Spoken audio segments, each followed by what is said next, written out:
So now students हम ampere circuit law की application कर रहे थे. Here comes another application of ampere circuit law to find magnetic field inside a wire carrying current in its entire cross section.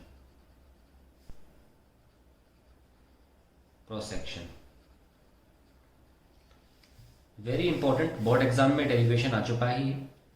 आई देखते कैसे करना है. तो हमने इस बार वायर को थोड़ा मोटा बनाया है. अक्सर क्या होता है, वायर हॉलो होता है और उसके सरफेस पे हम करंट मान रहे होते हैं. जितने भी हमने बायट सवाट लॉ अभी तक किए हैं उसमें जो वायर ऐसा बनाते थे ना, ऐसा वाला, उसमें वायर को हॉलो माना गया है और उसके अंदर कोई करंट नहीं माना गया है. ठीक है, लेकिन इस बार हम क्या कर रहे हैं, हम अंदर करंट मान रहे हैं. मतलब इसके एंटायर क्रॉस सेक्शन में करंट दौड़ रहा है. यह समझना ज़रूरी है.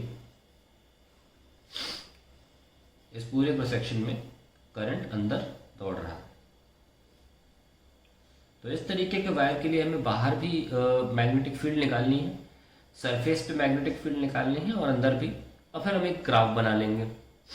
तो सबसे पहले हम क्या कर सकते हैं, हम एक सेंटर से, मान लो यही लाइन सेंटर मान लीजिए, इससे हम आर की दूरी पर कोई एक पॉइंट पी निर्धारित कर सकते हैं. और जैसे ही निर्धारित करेंगे, क्योंकि सर्किल का एरिया इजी है इसलिए हम सर्किल बना लेंगे हम.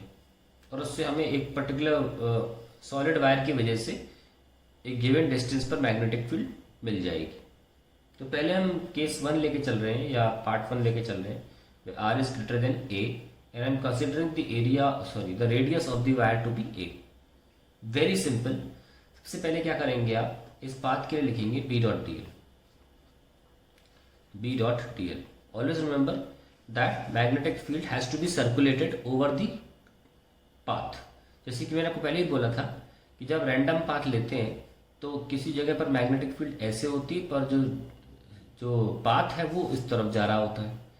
पर हमारा एम्पीयर सर्किट लॉ ये बोलता है कि मैग्नेटिक फील्ड को ओवर द पाथ सर्कुलेट करना है. इसीलिए डॉट प्रोडक्ट लेना पड़ जाता है ताकि BDL जो है वो इस पाथ के अलोंग रहे. ठीक है, तो यही हमारा मेन उद्देश्य रहता है कि मैग्नेटिक फील्ड उस पाथ के अलोंग इंटीग्रेट की जाए जो पाथ आपने चूज किया है. अभी तो खैर कोई प्रॉब्लम नहीं है क्योंकि ये सर्कुलर है. तो जो DL पाथ है और जो B है वो दोनों ही इस पाथ के अलावा साथ साथ रहेंगे और एंगल 0 रहेगा.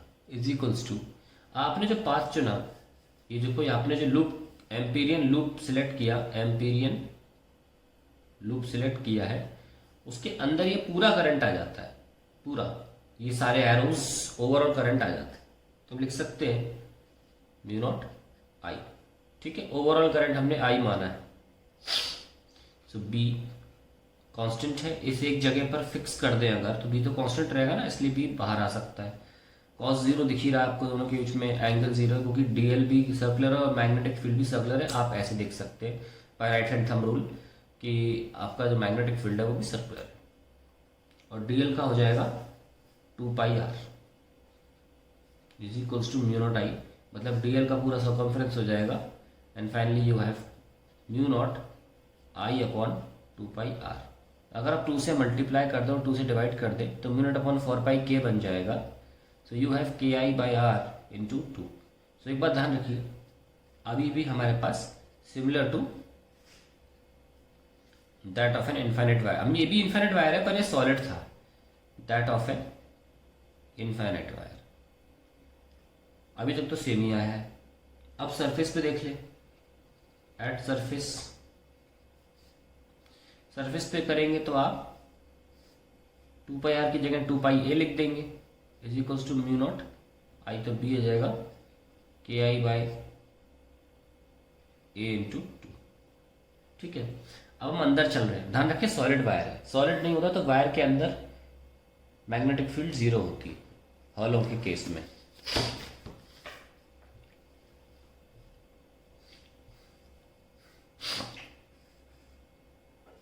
इस तरीके से हमने लिया था वायर को.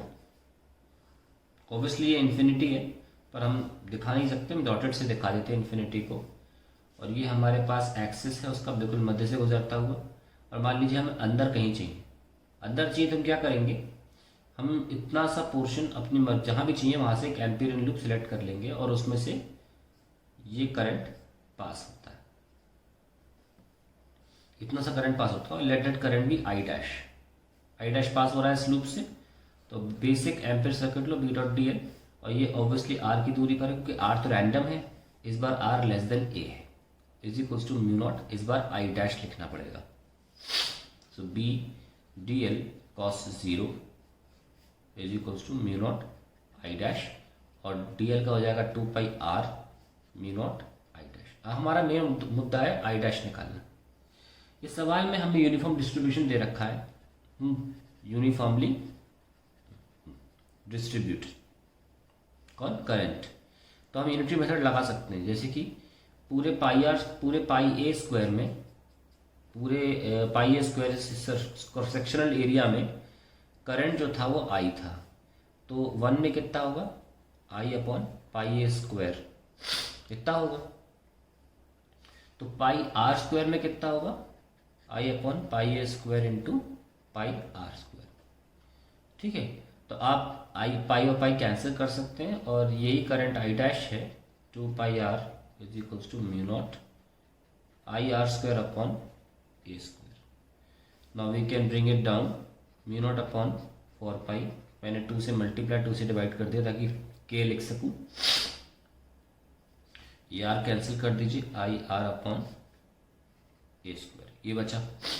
अब ये के हो जाएगा तो बी आ गया 2k I R by A square. अब आप देख सकते हैं कि हमारे पास फॉर्मूला निकल के आ गया इनसाइड द सॉलिड वायर। ये सॉलिड वायर था, ये एक्सप्रेशन आ गया for R less than a. Now बहुत इंपॉर्टेंट बात सामने आई है कि बी जो है वो अंदर डायरेक्टली प्रोपोर्शनल है। याद करिए बिल्कुल एग्जैक्टली ऐसा ही हमने इलेक्ट्रिक फील्ड में भी साबित किया था फॉर सॉलिड वायर, या आप सॉलिड स्फीयर भी ले सकते हैं। इलेक्ट्रिक फील्ड में याद हो आपको कि इलेक्ट्रिक फील्ड जो थी वो डायरेक्टली प्रोपोर्शनल थी और फिर 1/r स्क्वायर फॉलो कर रही थी। यहाँ पे शुरू से ही मैग्नेटिक फील्ड में 1/r फॉलो होता है एक इनफाइनाइट वायर के लिए। तो बी वर्सेस आर बनाना हो तो सरफेस तक तो ये स्ट्रेट लाइन है और उसके बाद ये ऐसा आ जाएगा बी प्रोपोर्शनल टू 1/, जैसा कि नॉर्मली होता है 1/r, और यहाँ बी प्रोपोर्शनल टू आर। तो ये आपकी कहानी है सारी फॉर अ सॉलिड वायर। अब इसको थोड़ा सा आगे बढ़ाते हैं, इसको एक अलग तरीके से ही लिख दे, तो लिख के भी दिखा सकते हैं। कई किताबों में या कई जगहों पर अगर ऐसे आ जाएगा या किसी सवाल में ऐसे आ गया तो परेशान ना हो, इसलिए मैं इस पोर्शन में वो करके दिखाता हूँ। Instead of cancelling pi you can write I dash is equal से लिखा आपने I into pi R square upon pi A square. आप कैंसिल करेंगे अगर, उसकी जगह पर हो सकता है कि सवाल में जे दे रखा, क्योंकि करंट अपॉन एरिया जे होता है, current density into pi R square. फिर हो सकता है सवाल में जे दे रखा और आपको इस बात की इजाज़त ना हो कि आप आई कैपिटल आई लिख सकें, तो आपको इस फॉर्म में भी डेरिवेशन का एंड रिजल्ट पता होना चाहिए, जो मैंने लिख देता हूँ यहाँ पे। तो यहाँ पे जो करंट आएगा B into 2 pi R is equals to mu not I, तो आई डैश क्या आएगा, जे पाई आर स्क्वायर। तो पाई से पाई कैंसिल, आर से आर कैंसिल, तो we get mu naught J R upon 2।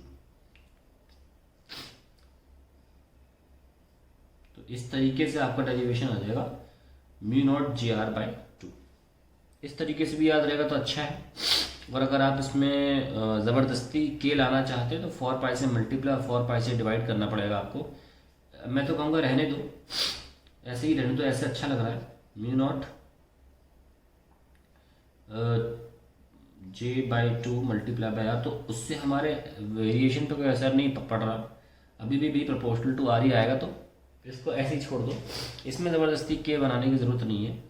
और बनाने का बहुत मन कर रहा है तो आप 2 पाई से मल्टीप्लाई और 2 पाई से डिवाइड, क्योंकि 2 ऑलरेडी है मेरे पास, तो 2 पाई से मल्टीप्लाई करेंगे तो के बन जाएगा mu naught J are into 2 pi.